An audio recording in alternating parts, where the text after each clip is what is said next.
Hey, what's going on everyone? I'm Jakejames Lugo, and welcome to the channel, where you'll find some of the most fair and honest game reviews out here. And today we're continuing our journey with the SOULCALIBUR series. We reviewed a ton of games that are related to this franchise, and we're going to continue with a game that was donated to me by an anonymous viewer, so I wanted to give a big thank you to them for sending me this copy of SOULCALIBUR V for the PlayStation 3. I actually got this at the end of last year for Christmas, so because of that, this is possible. So with that being said, let's just dive right into this review and see if this entry of the series is any good. SOULCALIBUR V was developed for the PlayStation 3 and Xbox 360 in 2012. The game is the sixth entry of the franchise, with a story that takes place about 17 years after the events of the previous game. I'm going to be super honest here. This is probably the worst plot out of all the games thus far. Instead of following the classic characters we've come to know up to this point, the game moves ahead in time and tells us a story about their children.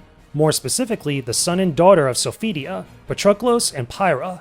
The two of them travel across Europe looking for a way to save Pyra from a curse that is placed on those who come into contact with the evil weapon Soul Edge, which leads to some weird encounters and a clash for the ages between siblings. There's more to that, but real talk, this story is terrible. It lacks a lot of the charm and interesting elements of previous SOULCALIBUR stories, and I honestly wasn't into it. But despite that, the real question here is whether or not SOULCALIBUR V is still fun to play. Oh look! More humans that misunderstand you. Better kill them first before they kill you.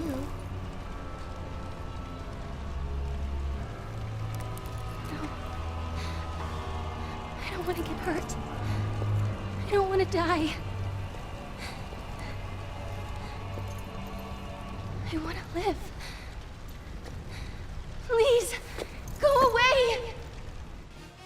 Alright, real talk, I don't care for any of these new characters. None of them really are interesting to me, they don't really click with me, and I just don't give a damn about anything that's going on with their individual stories according to like the overarching plot. I really akin what happened with this game to what Capcom had did with Street Fighter 3 and all of its iterations after Street Fighter 2 and that classic.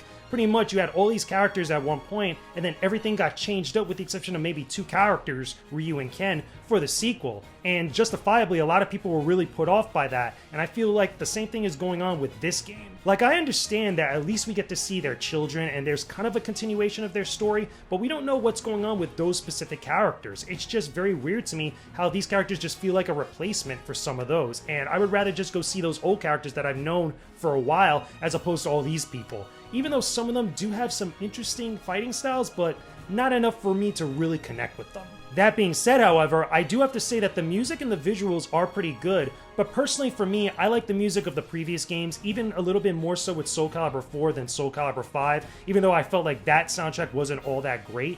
This one, like, maybe with the exception of one track, which is the character select screen, everything else is just kind of whatever. It's not memorable music, there's not something that really sticks out to me that I could just pull from SOULCALIBUR 5, except for that one track.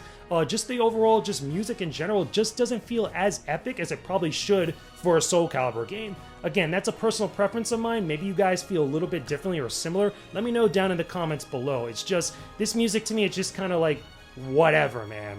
Even though I say all of those things, let's talk about the thing that matters the most, and that's the gameplay. Does the gameplay of SOULCALIBUR V still hold up to the rest of the series? The fighting in SOULCALIBUR V is at least on par with previous entries, with very little changed from before. The biggest mix-up here is that the critical edge attacks from SOULCALIBUR 4 can be done more like traditional super attacks. Unlike before, you don't need to meet any special conditions to use them. You just fill up the meter next to your health by fighting, and then you can execute the super attack when at least one charge is there. Other than this, everything else about the fighting is the same. You have guard impacts for more defensive options, horizontal and vertical attacks for going on the offense, and a roster of 28 playable characters to choose from. But like I said before, it's a huge downer to see characters from previous games missing entirely. Some of these new faces are clearly trying to replace some of the older characters, with a few even having similar movesets, but it just doesn't feel the same. Luckily, there's still a few very important characters like Nightmare, Voldo, Maxi, and Ivy, so all is not entirely lost. Have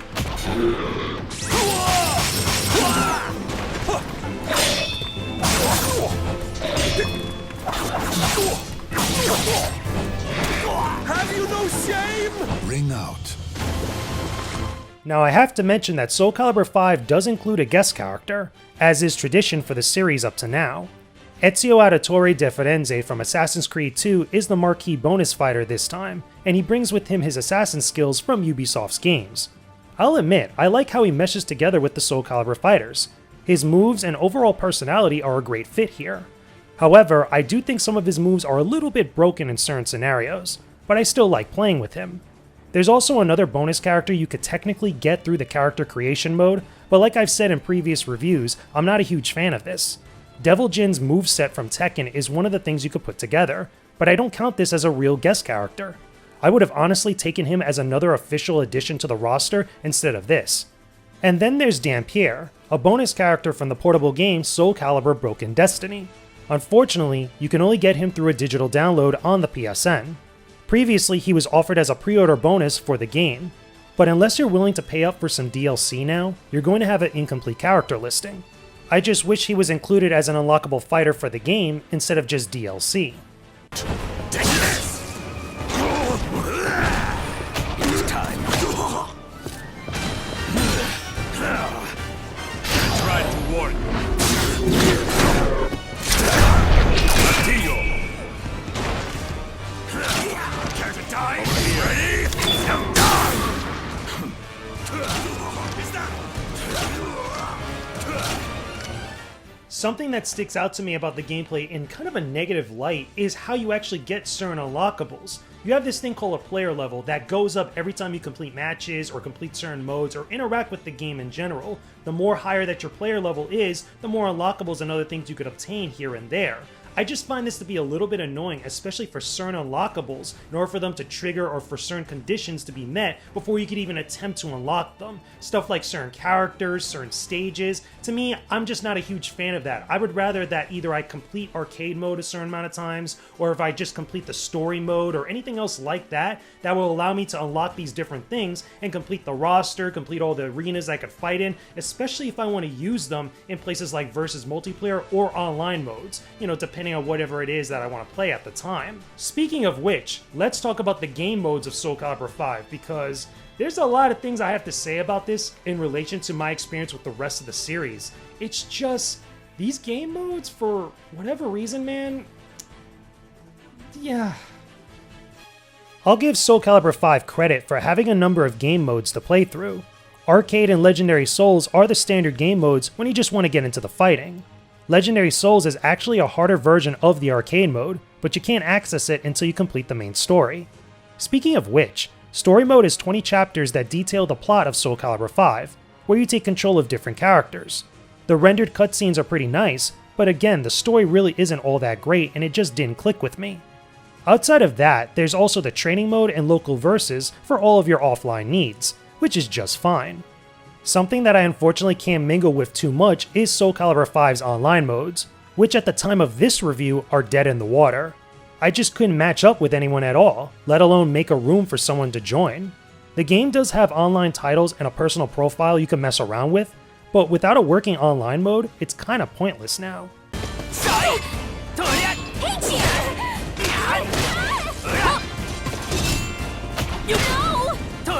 Thanks!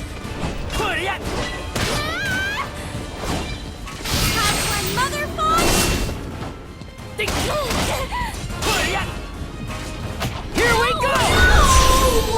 Perfect. And finally, there's the character creation mode, and it's not all that much better than what we've seen before. This mode feels like things were a step backwards for the series. Not only is the character creator still incredibly limited with its options, but getting more items to customize your characters can be a little bit tedious even when you've engaged with other game modes. It also doesn't help that a lot of things are tied to DLC that need to be purchased online, so that's a real bummer. You can still create characters quickly by selecting a few options, like their fighting style and basic voice clips, but I still wish there was more options and breathing room here so I could really go wild with my custom characters. What?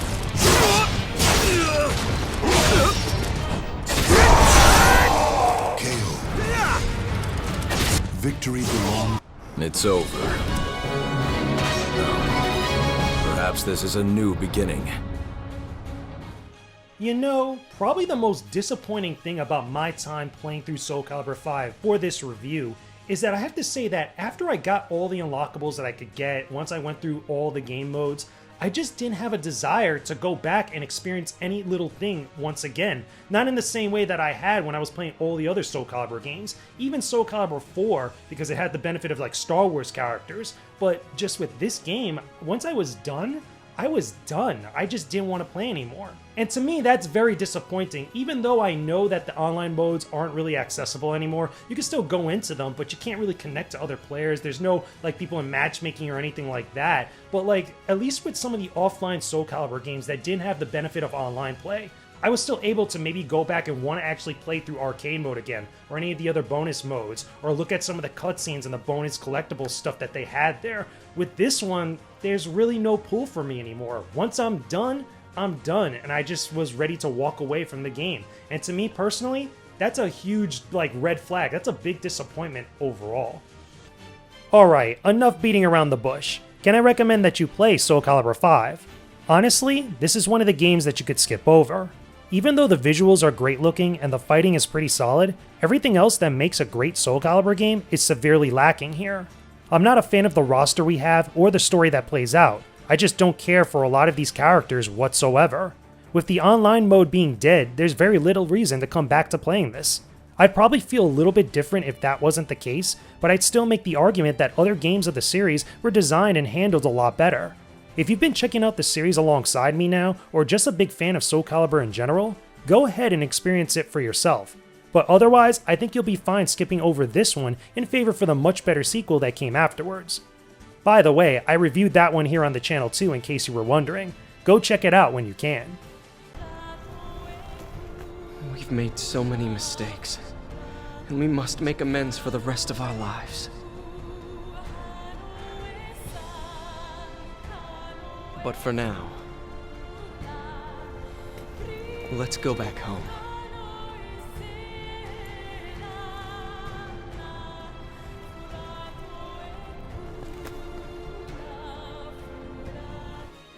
And there you go, everyone. Those are my overall thoughts about Soul Calibur V. Once again, big thank you to the anonymous viewer who sent this over to me to review in a video for all of you guys out there.